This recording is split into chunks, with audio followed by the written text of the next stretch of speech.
Hi, this is Franz Cantor, Toon Talker, cartoonist and illustrator. And I'm here with...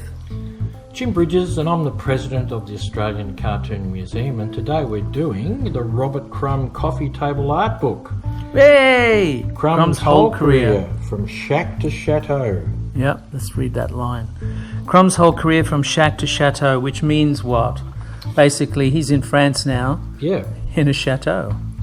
Well, and he started out in a shack. Not exactly.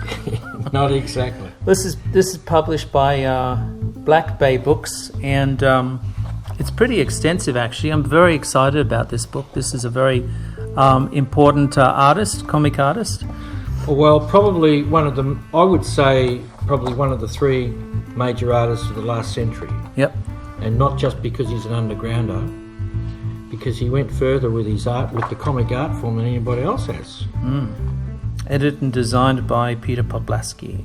Kitchen sink press book for Back Bay Books. And there he is, there's the man, very zany. So tell me a little bit about his early life. This is Fulminations.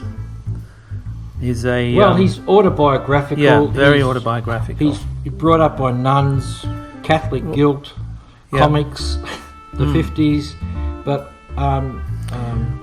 my earliest memory of comic books is the way they smell. Yeah. How good is that?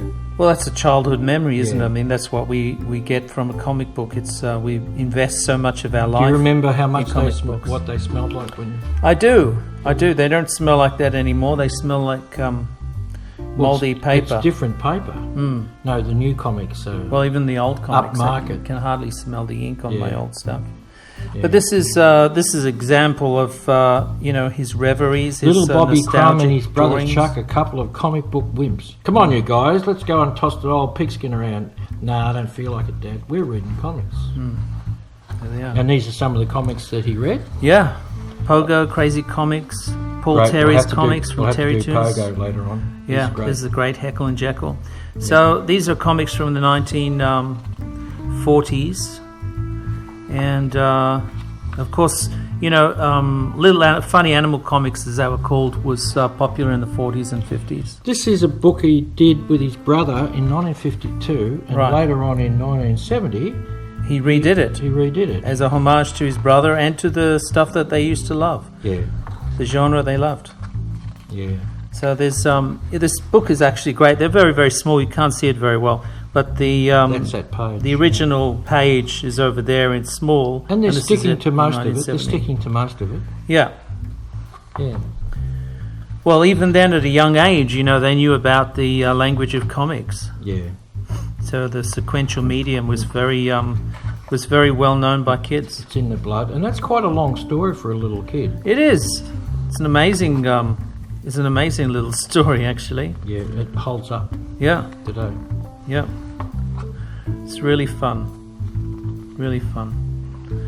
So there's a lot of interest, a lot of influence in, looks like Popeye as well. Yeah, and over here you have the cover of the book, and here is Chuck and Bob. Yeah.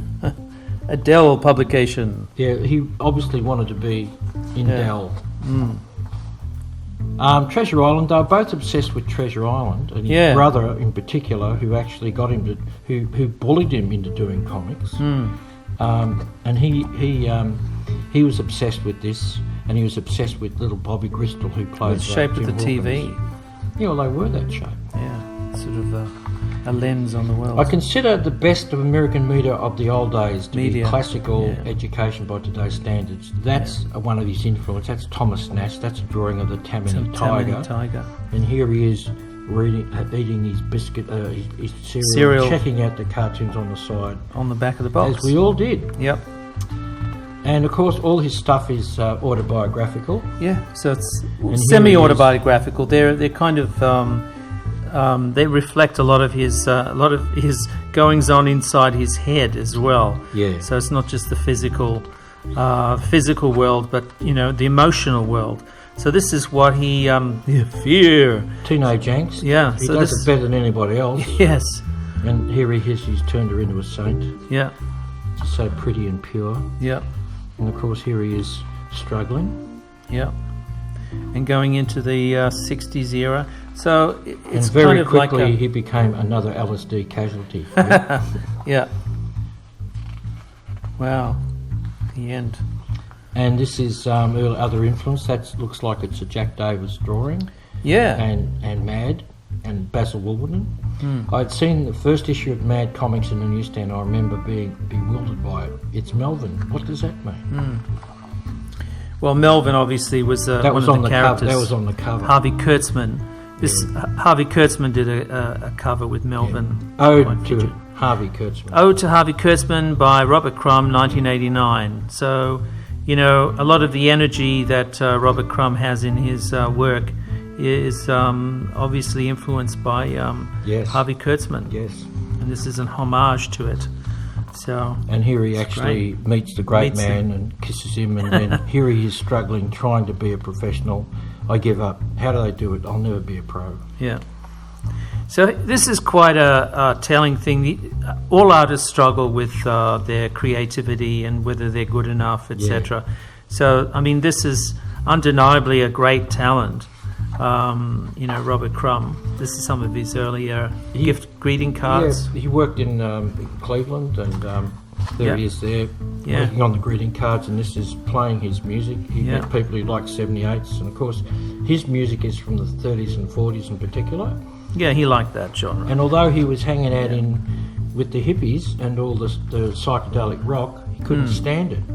He was actually a star at that time, but he couldn't stand it because all of his musical tastes were in the 20s and 30s. Yeah, so his sketchbooks are very interesting. There's thousands and thousands of ideas and drawings he used to keep in there. But inside there are still lives of things and places and people and food and, you know, record covers and ads. Everything was ripe for capturing with his pen. He had this incredible ability to, you know, the style was an incredibly strong storytelling method, storytelling narrative. This is Fritz Ducati's first big hit. Yep. And here he is bringing this girl home, taking all the clothes off. Stripping her down and then checking her for fleas. Checking her for fleas, yeah. Not what he really did later on. And these are just street scenes of blacks and different culture which he was fascinated by. Yeah. And here's some very much culture he was always fascinated by. A lot of nudes. Yep. Still lifes, he's nudes. Obsessed with large Jewish girls. Yeah. This is a self-portrait in a looks like a bathroom mirror. Yeah. So he doesn't have he has a style, but he'll use the style in different ways. So here's a very loose, quick narrative style, and this is obviously a very much. Well, I don't think he went to an art school, and he did it all by himself. Just on, I mean, he absorbed all the artwork in the comics all his life. And then he went out and did... Bulgaria sketchbook reports. So this is obviously, you know, him channeling the great illustrators of the 1900s. He liked Thomas Nast, as we saw with the Tiger before. Yeah. And this sort of... the rendering across it, the hatching. That's before he went... he worked with a rapidograph. Rapidograph. Yeah, and it's amazing what he can do with it because it has a looseness that because that's used for technical and very precise drawing. So he was experimenting with drugs. The 60s come along. First LSD trip. It's very telling. Yeah, that represents 8 hours. Yes. Yeah, I'm sure it does. And these little characters he continually kept drawing. These are all from his sketchbooks. Yeah. He kept up with the sketchbooks, and some characters migrated into stories, and others just existed as moments of time captured by his pen. But you know, even though they're moments of time, this is something that's more personal and more what's the word I'm looking for? It's more personal and more. Well, it's observational. That's his he's learning. He's learning how to draw from life. Yeah, but he's capturing something that a camera couldn't capture. Yeah. Oh, well, that's what it's all about, drawing. So it has a narrative of its own. Yeah. Here is some of being his... a Catholic, he has to have 3 spoons walking down the street. Yeah. This is probably a very the cute little bearsy wearsies, and it's Hey Hey Keep Trucking. That's probably one of the first times he did Hey Hey It's Trucking, which he became famous for. Yeah. So there's a famous story that he took LSD for 18 hours. Yeah. And out of that, or was it 3 days? And he was stoned for 3 days. And out of that time, all the drawings he ever did came out of that period. All the characters he ever used, 40 years later, all came out of that period. Yeah. So Mr. Natural is obviously from that period. Yeah, and that's obviously influenced by the film Freaks. I think it's Pinhead, isn't it? Yeah, Despair. What a great name for... Yeah. Paranoid comics. Well, these were called underground comics, so the idea of an underground comic is they're sold on the street corner. Yeah. And that's what he did. There's a drawing coming up. There he is. Yeah, selling his Zap comics. Yeah, on the street corner of Haight and Ashbury. And he was one of the big names, but he hated it. He hated the scene. 1967. There it is. Mr. Sketchum is at it again. And here's the famous. I mean, it's funny because all this stuff was reproduced on T-shirts and cups and stuff. He was never paid for it. And then got in trouble with the taxation. Yeah, and he had to leave the country. Because the tax didn't believe him. And someone had to pay it, and so it had to be posters. Him. Yeah. His take on psychedelic type. Yeah. Mr. Natural Meets God. It didn't end. Kicked out. It didn't end very well. He's too argumentative. Like Gail the Snail, you actually can't read anything, and then finally she gets crushed. Yeah. The walkie-talkies. He had a bit of space down the bottom, so he just made up these little filler. Scripts. Yeah. Yeah. And there's no writing or anything. Let's be honest, featuring the human. Yeah. So the incredible... that's a cover he did for Janis Joplin's... and that became a very famous... He actually seemed... When I first saw him, I thought he was an old bloke because his drawings had absorbed the old stuff from the 20s and 30s and 40s. Yeah. He was influenced by Crazy Cat, animation, all sorts of things. Yeah. Well, he's referencing a lot of the... the things that he grew up with, or the things that he found as an artist, not really part of his childhood, but 1920s blues. Yeah. But he found it and fell in love with it and wanted to document it as an artist. So his art form was comics. That's very famous. That was done for the people who didn't take drugs. That's what they were missing out on. Despair. What tales to? What does it say? Can't read it. Yeah. Despair. I can read reading, but I can't read writing. And of course, this is where he gets into the stuff that got him into so much trouble with feminists and all sorts of people. Yeah. These are his covers. There's some beautiful covers. There's San Francisco comic book. But that's Manson. Manson, wow. Yeah. Mr. Natural kicking people up the back. Snoid comics. Yep. Jive. My personal obsession for big women interferes with some people's enjoyment of my work. Yeah. Well, I can't comment on this because it's sort of I think there's a connection here. It's a very personal view of women. And what you weren't? I mean, you're Jewish, aren't you? You weren't interested in Jewish princesses? No, I'm not sort of. I don't find these relevant the way that he does. Yeah, well, here he is. He's sitting on top of the world. Because I don't know what to make of them. Are they portraits? Are they objectifying women? What are they? Well, cartoons? He obviously is obsessed, and he sees women as stronger than men. He's just... My Troubles with Women is a comic. And here he is talking to the doc who looks like Freud. Yes. Yeah. Yeah, oh, Frankie. You can read these comics and become very, not disturbed, but perplexed by them, because they're quite difficult to understand the reasons for, the reasons for guilt, certainly. And these sort of addresses to the reader constantly happens in his artwork, where he's questioning his sanity, questioning his talent, questioning his sexuality, or his obsessions with women. The perfect female body according to the personal obsessions of R.Crumb. Choice of ethnic group, and he fills the page. Height, unemployment. He likes big legs. And he always turns himself, like here he is as this crazed, worn out, well, I mean, neurotic, but he's a little boy on her lap. Yeah, well, feminists and psychologists have looked at his stuff and said, oh yes, well, he's like this because of this and this and this. But you can't really his wife point the finger and say... One of the reasons he's so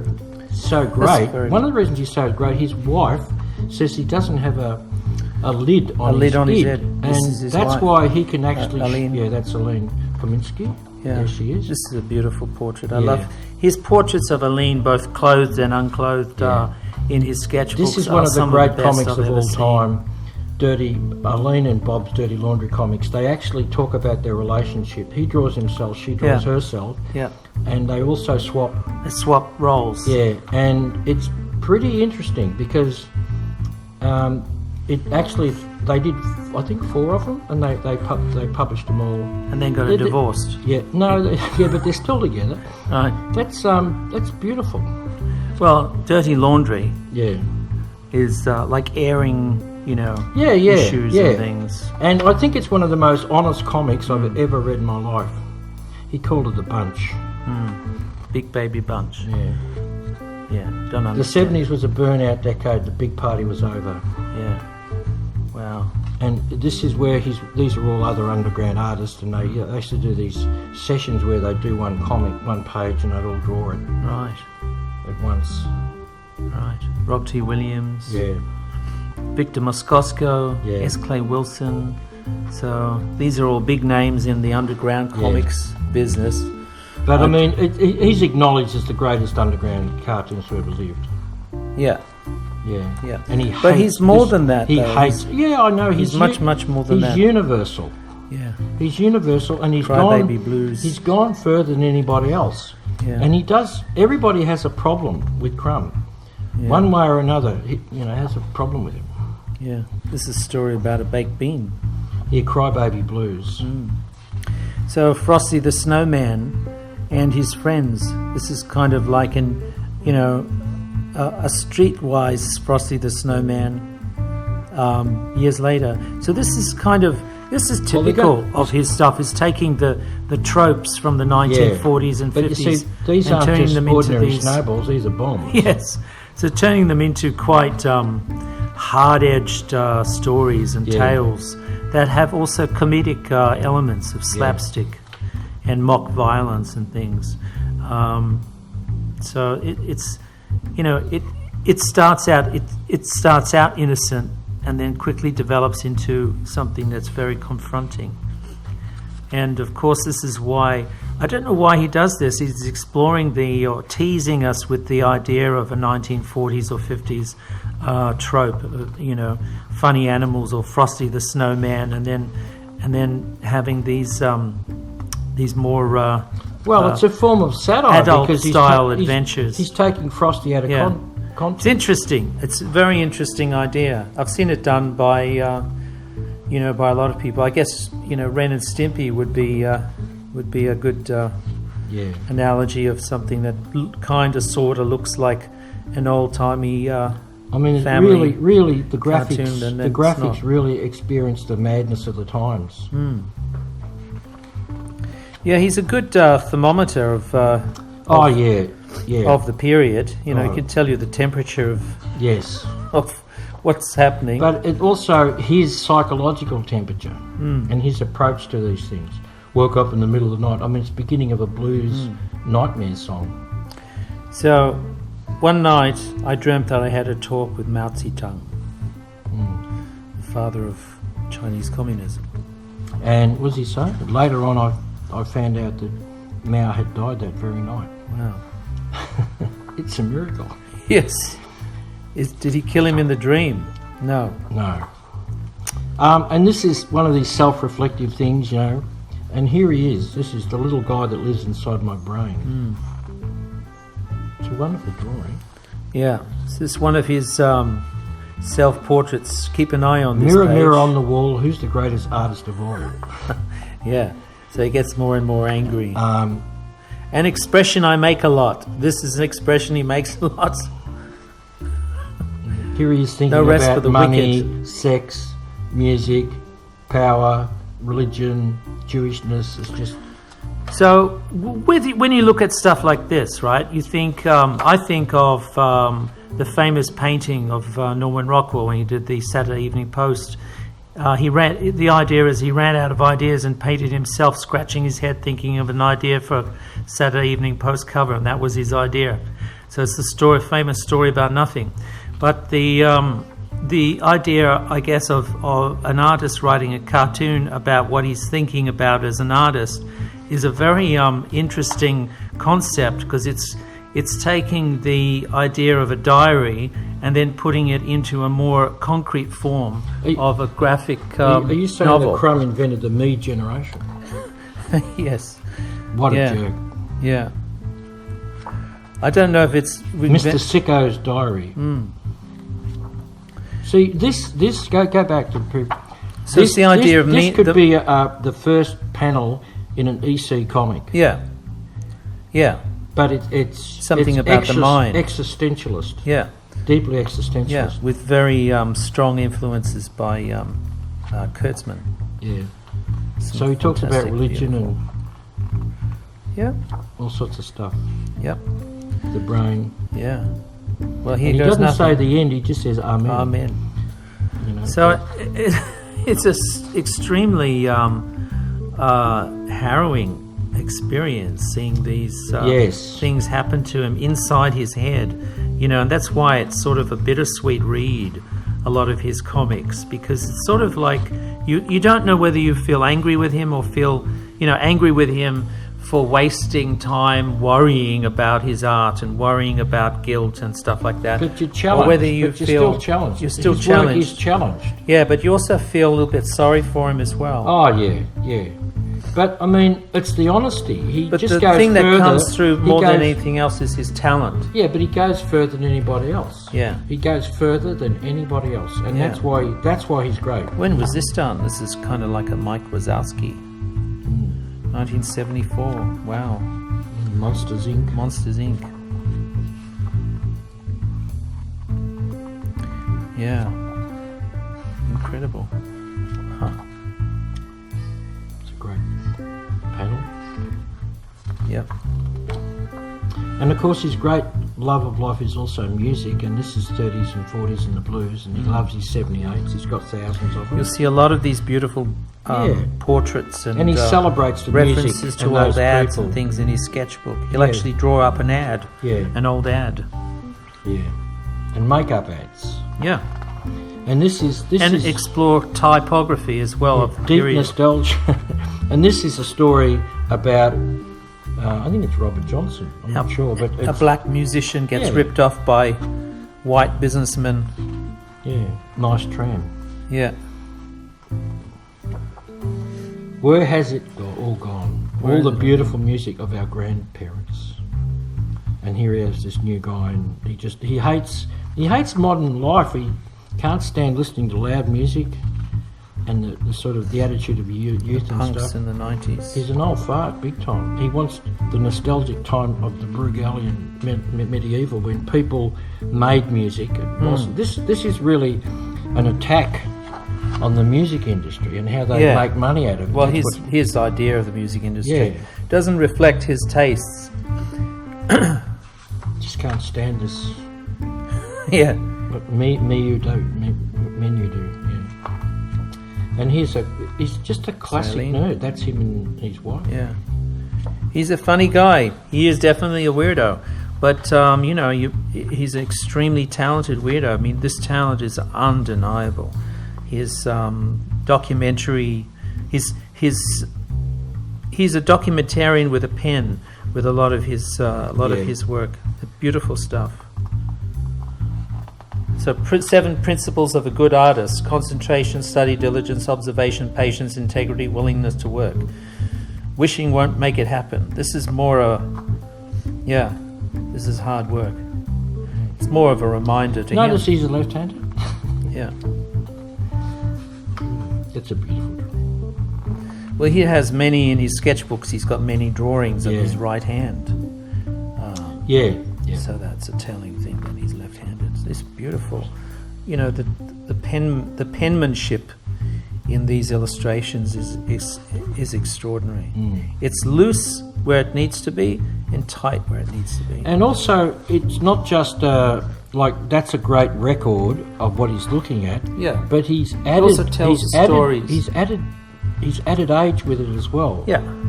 Because a photograph wouldn't capture that worn out feeling of an old building. It's drawn with a lot of love. Yeah. For the subject. Mutate now. Yeah. So it's very there's some more experiments. Yeah. 1980. He's not on drugs anymore. No. This is oil paintings. Yeah. So it's a good expose on his work. I think he's surrounded by his obsessive girls with the big legs and the big boots, and of course these are very they're a character he invented, and they're very Vulture Girl. Yeah, they're very aggressive. Devil Girl. Yeah, an artist made those. Yeah, out of one of from his drawings. Yeah. Yeah. Wow. And this is a notorious story where she's got no head. Yeah. Mr. Natural, and that's Flanky. Takes his girlfriend's body. Yeah, it's Flaky Funt, and he sort of for a ride. Yeah. Without his girlfriend's knowledge, and of course his girlfriend's. She's not decapitated. Her hair's pushed inside her body. Yeah, it's very. So they have these adventures with her body, and then they get guilty, and then in the end she wakes up and says, "Wow, that was a crazy dream," and then she realizes that it's not a dream; it actually happened. Yeah. And then what happens? She kicks their butts. She freaks out. So it's Mr. Natural's undoing. Yeah, he's his main character, and it's autobiographical. Most of the 1990 of the graphic novels that have independently published all come out of his stuff. Mr. Snoid, an extraordinary character. He lives inside arseholes. That's where he lives, and the fact he's called Snoid, I think it's you got to amuse him or you'll lose him. Yeah, I think that it's a pity Freud wasn't alive to analyse Robert Crumb's stuff. And there he is. This, all in all, this kitchen sink book is fantastic. It's a really good. Yeah. It's a really good smattering of. This is, and these are his major. Major characters exploding out of his head. Yeah, and him chewing it. And here's a beautiful one where it says, "Yeah, but is it art?" Yeah, well, I think it is. I think it's 6 out of 5. What do you reckon? This is a very important book. Yeah. If you love comics, if you love underground comics, and if you love Crumb, this is a very important book. But you know what? More than anything else, if you love art, because the man himself has a beautiful, beautiful style and a way of telling stories with his illustrations, with his cartoons. And he never sold out. All our heroes end up selling out, and he never did. Yeah. He just shifted to France. He just moved to France, yeah. So all in all, I think, a fantastic book, fantastic read, well worth purchasing and sticking in your library. Yes. This is Franz Cantor. And Jim Bridges saying, till next time. Bye-bye. Yeah.